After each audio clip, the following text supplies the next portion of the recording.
I, Andrew Michael Holness, do swear that I will be faithful and bear true allegiance to Jamaica, that I will uphold and defend the Constitution and the laws of Jamaica, and that I will conscientiously and impartially discharge my responsibilities to the people of Jamaica. So help me God.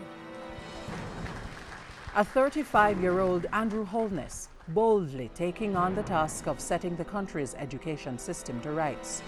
Many say they could see that Andrew Holness was destined for leadership from his early years as a young student. We are not surprised because he said so many times in classes. His classmates said so, and even for the school magazine, that's what is listed there, that his ambition is to be a politician. Youth is not an impediment if it is put to serve the right ends. I've known other young people who were more interested in serving themselves in politics. But Andrew is one that I think is not in that category. He's someone who is more focused on the national affairs of the country.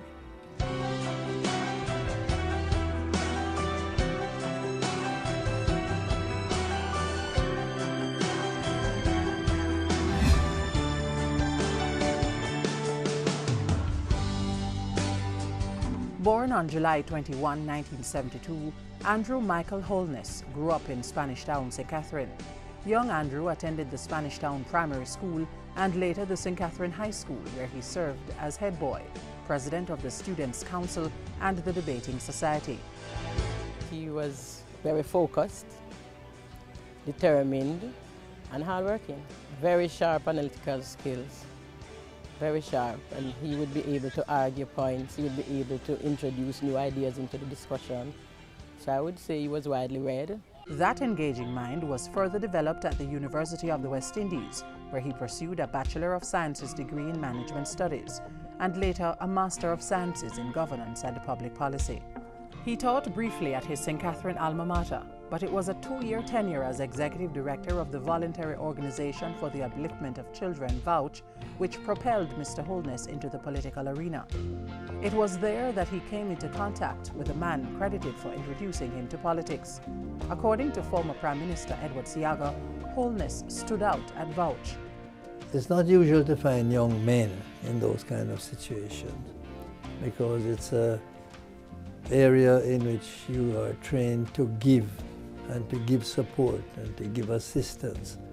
And men are not that caring. If it was a woman in the position, I could more have understood it. So to me, it was a unique situation. Full political baptism was to follow in 1997, when Mr. Holness was elected Member of Parliament for West Central St. Andrew. In the years that followed, he held shadow portfolios for land and development, housing and education, roles that helped prepare him for higher levels of leadership.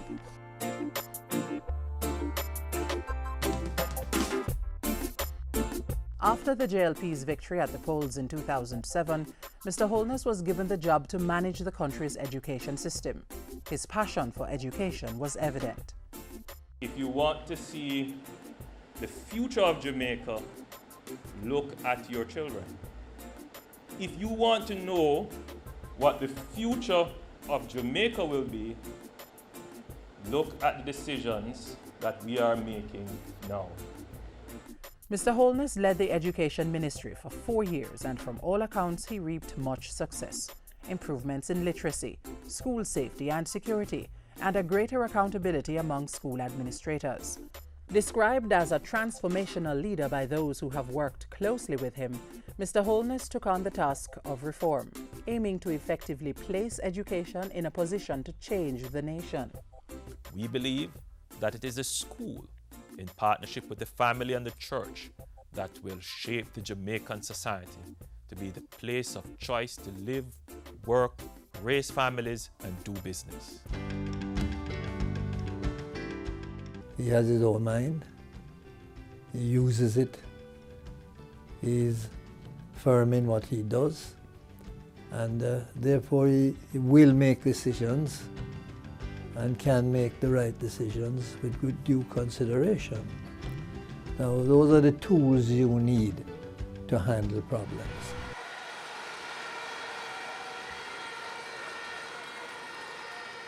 I, Andrew Michael Holness, do solemnly, sincerely, and truly declare and affirm that I will be faithful and bear true allegiance to Jamaica, that I will uphold and defend the Constitution and the laws of Jamaica, and that I will conscientiously and impartially discharge my responsibilities to the people of Jamaica.